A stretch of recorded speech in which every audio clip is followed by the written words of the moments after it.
ఏం కావాలి నీకు? ఢిల్లీ సీఎంకు కేజ్రీవాల్కు బెయిల్ వచ్చింది. అదే కేసులో ఉన్న కవితకు మాత్రం బెయిల్ కోర్టులో ఉంది. సింపుల్ ఇస్ ద ఇష్యూ అండి. ఢిల్లీ లిక్కర్ స్కామ్ అనేది నరేంద్ర మోడీ సృష్టించినటువంటి ఒక రాజకీయ కుంభకోణం. It's reverse political scam. అందులో ఏం లేదంత పట్టితే గ్యాస్. ఇవాళటి వరకు ₹1 రికవరీ చేయలే, ₹1 కూడా రికవరీ చేయలేదు. ఎవరి నుంచి ఎవరికి మనీ లాండరింగ్ అయిందో, ఎవరి నుంచి ఎవరు తీసుకున్నాడో ఎవరికి తెలియదు. అది ఢిల్లీ స్టేట్ లిక్కర్ పాలసీని స్కామ్ కింద చిత్రీకరించి మేమిద్దరం అండి, ఆయన కంట్లో నర్సులాగా ఉన్నోళ్ళం, అరవింద్ కేజ్రీవాల్, నేను, ముక్కులో కోయలాగా ఉంటే మేము ఏం చేసినాం మేము? ఆయన మాకు 104 మంది ఎమ్మెల్యేలు మా సంఖ్య ఉండి, అప్పుడు మజ్లిస్ ఎమ్మెల్యేలు 7 మాకు సపోర్ట్ ఉండే టైంలో 119లో 111 మంది మేము ఉన్నాం ఇక్కడ. అయినా ఆయన ఏజెంట్లను పంపించండి ఇక్కడికి, ఈ గవర్నమెంట్ టాపులు చేయాలని కూలగొట్టాలి రాష్ట్ర ప్రభుత్వాన్ని ఆయన ఏజెంట్లను పంపించి ఇక్కడ బేరాలు చేసిండ్రు. వాళ్ళని పట్టి నిర్బంధించి నేను జైల్లో వేసిన. ఇక్కడ వేయడమే కాదు, ఆ ఏజెంట్లను పంపించిన మూల సూత్రధారి బిఎల్ సంతోష్, ప్రధానమంత్రికి రైట్ హ్యాండు, జాతీయ కార్యదర్శి, ఆయనను పట్టుకరమ్మని చెప్పి ఢిల్లీ సెంట్రల్ బీజేపీ ఆఫీస్ మీదకి మన పోలీసులను పంపించిన నేను. ఆయన పట్టుకరవడానికి పోయిన తెలంగాణ పోలీసులు, తప్పించుకున్నాడు ఆయన. అది వాళ్ళ మా మీద కోపం. ఆ కక్ష మనసులో పెట్టుకొని అటు అరవింద్ కేజ్రీవాల్ను ఇటు నన్ను రాజకీయంగా ఒత్తిడి చేయాలని చెప్పి అటు కేజ్రీవాల్ని అరెస్ట్ చేసిండ్రు, ఇటు నా కూతురుని అరెస్ట్ చేసిండ్రు. వాళ్ళు కడిగిన ముత్యాలలాగా బయటకు వస్తారు. అది స్కామ్ లేదు, బట్టిదే ట్రాషు. అది బూమరాంగ్ అవుతా ఉన్నది. ఇలా ఆ అమ్మాయి బతుకమ్మ ఉద్యమం చేసి తెలంగాణ ఉద్యమానికి ఎంతో కంట్రిబ్యూట్ చేసి అమెరికా నుంచి వచ్చి పాపం తన జీవితాన్ని వదులుకొని తెలంగాణ కోసం పనిచేసిన బిడ్డ. అందరికీ తెలుసు, లోకానికి తెలుసు. ఆ అమ్మాయి స్టాండర్డ్ ఏందో, ఆమె ఎట్లా మాట్లాడుతుందో, ఆమె ప్రవర్తన ఏందో మీ అందరికీ కూడా తెలుసు. మీ అందరూ కూడా చాలామంది జర్నలిస్టులు ఆమెతో కలిసి పనిచేసిండ్రు. అటువంటి ఒక నిర్దోషిని పట్టుకపోయి ఒక మహిళను చూడకుండా కేవలం నా కూతురు అనేటువంటి ఒక రాజకీయ కక్షతోని మోడీ అరెస్ట్ చేసిండు. ఏం ఫరక్ పడదు, మేము భయపడము, రాజకీయ కుటుంబం కాబట్టి మేము అన్నీ ఎదుర్కొంటాం. మాకు ఈ జైలు బీలు కొత్త కాదు, వీఆర్ నాట్ వరీడ్.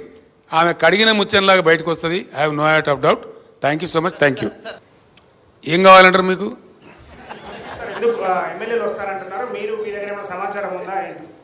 నేను ఏమంటున్నా అంటే, ఒకరోజు రేవంత్ రెడ్డి గారు మాట్లాడి ఇవాళ సాయంత్రం వరకు నీ దొడ్లు ఎందరు ఉంటారో చూసుకొని, నా దొడ్డు అయితే ఇంటాక్ట్ ఉంది ఆయన మాట్లాడిన తర్వాత. ఇది కూడా అంతే ఉంది. రెండవది, ఈయననేరే బీజేపీలకు జంపు కొడుతున్నారని కాంగ్రెస్లోనే చాలా అనుమానాలున్నాయి డెఫినెట్గా. ఎందుకంటే ఆయన కేసులు కొలిక్కి వస్తున్నాయి. ఓటుకు నోటు కేసు ఏదైతే ఉందో అది భయంకరమైన కేసు. రెడ్ హ్యాండెడ్గా ఆయన పట్టుబడ్డ కేసు. ఆయన తప్పించుకోలేడు కూడా, ఎవరు తప్పించలేరు.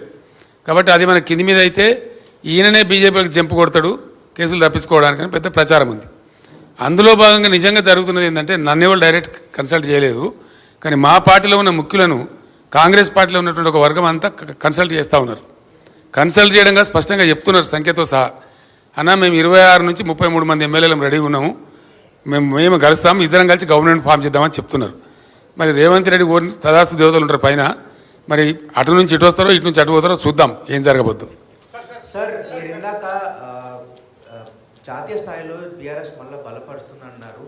ఈ అసెంబ్లీ ఎన్నికల తర్వాత ఇది చాలా చర్చ జరిగింది. బీఆర్ఎస్ టీఆర్ఎస్గా మారిపోతుంది అనేది, దీన్ని మీరు ఆఖరి జరగదండి. నేను చెప్పిన కదా, బీఆర్ఎస్గానే ఉంటుంది, no doubt about it. KCR garu ఇక్కడ సార్ ఎంతో సంక్లిష్టమైనటువంటి అంతర్జాతీయ విషయాలను సైతం సరళంగా, సూటిగా, స్పష్టంగా మాట్లాడే కేసీఆర్ గారు లేని లోటు అసెంబ్లీలో స్పష్టంగా కనపడుతుంది. ఆ లోటును ఎప్పుడు భర్తీ చేయబోతున్నారు? నెక్స్ట్ సీజన్ నుంచి చూస్తారు కదా కేసీఆర్ ప్రళయ గర్జన, డెఫినెట్గా చూస్తారు. Sir, BRS party next parliament elections తర్వాత కేంద్రంలో మంత్రులు చేస్తామని మీరు చెప్తా ఉన్నారు. మీరేమైనా ప్రధాని రేసులో ఉంటారా? 100% ఉంటే అవకాశం వస్తే ఎందుకుండానే అవకాశం వస్తే ఉండరు. ఎవరైనా నాకు అర్థం గమ్మత్తు, నీకు అంత అమాయకున్నా అవకాశం రావాలనే కానీ ఎందుకున్నావు నాకు అర్థం కాదు. I will be in the race. మా సురేష్ భాయ్ సాబ్ నవ్వుతున్నాడు, ఆయనే రేపు కేశవరావు వెళ్ళిపోయింది కాబట్టి రేపు మా parliamentary party leader Suresh Reddy గారు కాబోతారు. రేపు నేను లెటర్ ఇష్యూ చేస్తా ఉన్నా చైర్మన్కు. ఈ will be the main player in Delhi on behalf of BRS.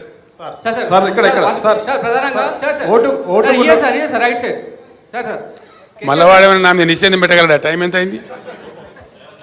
KCR sir ప్రధానంగా బీఆర్ఎస్ పార్టీ నుంచి వీడి వెళ్తున్నటువంటి నేతలు ఎవరైతున్నారో పార్టీ పైన ఆరోపణలు చేస్తూ పోతున్నారు. పార్టీలో చాలా మంది షిండేలు ఉన్నారనే మాటను మాట్లాడినారు. ఒక క్వశ్చన్. నెక్స్ట్ ఇంకో క్వశ్చన్ సార్, అసెంబ్లీ ఫలితాలు చూసుకుంటే ఇందాక మీరు కొన్ని ప్రిడిక్షన్స్ చెప్పారు, బీజేపీకి ఎన్ని వస్తాయి, కాంగ్రెస్కి ఎన్ని వస్తాయని చెప్పి. పెద్దపల్లి పార్లమెంట్కి సంబంధించి ఆల్రెడీ అసెంబ్లీలో అన్ని స్వీప్ చేసేసింది.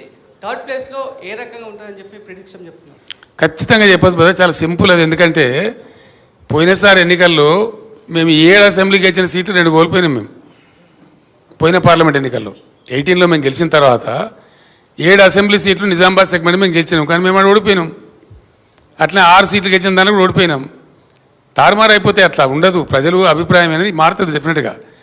ఈరోజు నేను ఇందాక చెప్పిన కారణాలన్నీ ఒక ఎత్తు. రెండవది, మాదిగ సామాజిక వర్గానికి మాకు టికెట్ ఇవ్వలేదని చెప్పి వాళ్ళు చాలా ఆగ్రహంగా ఉన్నారు, చాలా ఆగ్రహంగా. పెద్దపల్లిలో వాళ్ళే ఇలా పంతం బట్టి ఓడించి చూపెడతామని చెప్పి పట్టుదలగా ఉన్నారు. ఆ ఫలితం ఆ పార్టీ అనుభవించక తప్పదు. Sir sir sir sir sir నేను ఒకటే మాట చెప్తా ఉన్నా, ఈ ప్రభుత్వానికి ఏం పని లేదు, పలినేని మంగళి పిలితల కొరిగిండి అన్నట్టుగా అసలు చేయాల్సిన పని వదిలిపెట్టి అన్ని పనికి మాలిన పనులు వీళ్ళు ముందరేసుకుంటున్నారు. ఇండా బాబు, ఒక్కొక్క జిల్లా చేస్తున్నప్పుడు నేను బట్టిగా చేయలేదండి. దాని మంచి చెడ్డలు, దాని పూర్వపరాలు, దాని గ్రోత్ ఆశించి ఛత్తీస్గఢ్లో అక్కడ చీఫ్ సెక్రటరీ గారితో మాట్లాడేది కూడా వాళ్ళు ఒక బస్తర్ జిల్లాను అనేక జిల్లాలు చేసిండ్రు. ఎట్లా చేయాలని అడిగినప్పుడు భూపాలపల్లి జిల్లా ఏర్పాటు చేసిన, ములుగు ఏర్పాటు చేసిన, ఇంకా కొన్ని జిల్లాలు ఏర్పాటు చేసిన, వాటి భౌగోళిక పరిస్థితులను బట్టి అవి గ్రోత్ కారిడార్లుగా మారాలని చెప్పి అక్కడ లైట్ రావాలి, అడ్మినిస్ట్రేషన్ పోవాలి, అక్కడ కలెక్టర్ ఉండాలి, ఎస్పీ ఉండాలి, ఉంటేనే బాగా జరుగుద్దని గతంలో కలోలిత ప్రాంతాలుగా ప్రకటించిన సిరిసిల్ల జగిత్యాల కావచ్చు, భూపాలపల్లి ములుగు కావచ్చు, స్టేట్ బార్డర్లో ఉండేటువంటి గద్వాల జిల్లా లాంటివి కావచ్చు, చాలా ఆలోచనతో తెలంగాణ యొక్క ప్రగతిని ఆశించి చేసిన జిల్లాలు అవి. ప్రజలు చాలా హ్యాపీగా ఉన్నారు. ఇలా కొత్తగా ఏర్పడ్డ జిల్లాల ప్రజలు కూడా చాలా కోపంగా ఉన్నారు ప్రభుత్వం మీద. నేను పోయిన ప్రతికాడ అడిగినా, మీ జిల్లా తీసేస్తారంటే యుద్ధానికి సిద్ధం సార్, ఎట్లా పోతావు చూస్తామని చెప్పి మాట్లాడుతున్నారు. ఆ దెబ్బ కూడా ఇప్పుడు కాంగ్రెస్ పడబోతా ఉంది. Sir sir sir sir sir Narender sir ఇక్కడ సార్ ఉద్యమ సమయంలో సార్ ఇక్కడ ఇక్కడ సార్ సార్ నేను సార్ ఇది ఫోన్ ట్యాపింగ్ కేసులో రాధాకిషన్ రావు మీ ఆదేశాలనే మేము పాటించినాము, మా సొంత నిర్ణయాలు ఏం తీసుకోలేదని సిఆర్పిసి 141 సెక్షన్ స్టేట్మెంట్ ఇచ్చారు సార్. వాడోడా Radhakishan Rao? Who is he?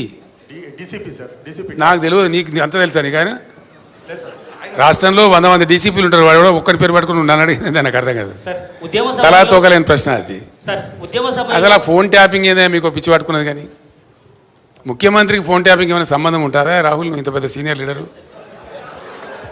ముఖ్యమంత్రి gets reports from the intelligence department. వాడు ఎట్లా తీసుకొచ్చిన రిపోర్ట్ మాకెట్లా తెలుస్తుంది? నాకు అర్థం కాదు. వాడు ట్యాపింగ్ చేసిండా, టూపింగ్ చేసిండా, డబ్బులు ఇచ్చిండా, ఇంకేదైనా రహస్య వ్యవస్థ పెట్టుకున్నా మాకు ఎందుకు తెలుస్తుంది? నాకు అదో ఇష్యూ అవా ఇంత సిల్లి. ఆ గవర్నమెంట్ ఎంత సిల్లి ఉన్నదో మీరు కూడా అట్లా తయారైపోయిన పూర్తిగా. What is that non sense? నాకు అర్థం కదా. ఫోన్ ట్యాపింగ్ అదో పెద్ద ఫినాయిల్ పెట్టి నోలు కట్టుకునే పరిస్థితి తెస్తూ ఉన్నారు. ఎవడో కొందరు బాగాగాలు పని లేక ఫోన్ ట్యాపింగ్ తోకట, ఏం ట్యాపింగ్ అయినా నాకు అర్థం కాదు. ఇలా ఈ ముఖ్యమంత్రి తరఫున ఇంటెలిజెన్స్ ట్యాపింగ్ చేస్తలేదా అండి? Do you say that? ప్రతి ప్రభుత్వానికి ప్రపంచంలో గూఢచార వ్యవస్థ లేని ప్రపంచమే ఉండదు, ప్రభుత్వమే ఉండదు. వాళ్ళు సమాచార సేకరణ చేసి ప్రభుత్వానికి ఇస్తారు. సాయంత్రానికో పొద్దున్నో early morning, every morning intelligence comes and brief the chief minister about the law and order situation.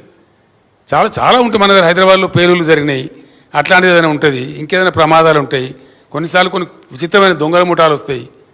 అట్లాంటివన్నీ కూడా సమాచారం సేకరించి ఇస్తూ ఉంటారు. ఏం చేయాలో చెప్తారు. దాన్ని బట్టి గవర్నమెంట్ ఏంటంటే వివిధ శాఖల అధికారులకు అప్రమత్తం చెప్పి కల్తీ విత్తనాలు ఉంటుంది, దాని మీద కూడా ఇస్తారు.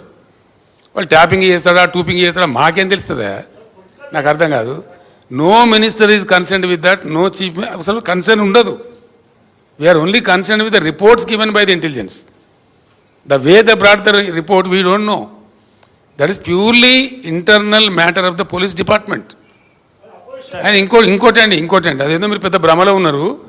పోలీసులు ఎప్పుడు ఫోన్ ట్యాపింగ్ చేసినా బాజాప్తాగా టెలిగ్రాఫ్ యాక్ట్ ప్రకారం, 1869 టెలిగ్రాఫ్ యాక్ట్ ప్రకారం బాజాప్తా రాష్ట్ర హోమ్ సెక్రటరీ పర్మిషన్ తీసుకొని చేస్తారు. అది పర్మిషన్ లేకుండా చెయ్యరు. ఇది ఇంగితమైన ప్రతి ఒక్కరికి తెలుసు. తర్వాత తీసుకున్న దాన్ని డిమాలిజ్ చేయొచ్చని కూడా ఉంది ఆ చట్టంలో. ఒక నిర్ణీత వ్యవధి తర్వాత వాళ్ళు సేకరించిన సమాచారాన్ని డిమాలిజ్ చేయొచ్చని కూడా అదే యాక్ట్లో ఉంది.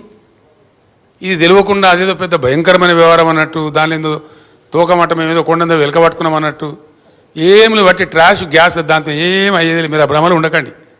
సార్ తెలంగాణ ఉద్యమ సమయంలో 2001 నుంచి 2014 దాకా కేసీఆర్ కుటుంబ సభ్యులకు పారాగాన్ చెప్పులు వేసుకోనేటువంటి వ్యక్తులు అదే సమయంలో డీజిల్ పోసుకుందామన్నా కూడా కారుకు అట్లాంటి పరిస్థితులు ఉన్నటువంటి వారు ఈరోజు లక్షల కోట్లు సంపాదించారు, వాళ్ళ డబ్బునంతా స్వాధీనం చేసుకుంటామని పదే పదే రేవంత్ రెడ్డి చెప్తున్నారు. చాలా సంతోషం, చేసుకోమని వెంటనే అర్జెంటుగా చేసుకోమని చెప్పాలా.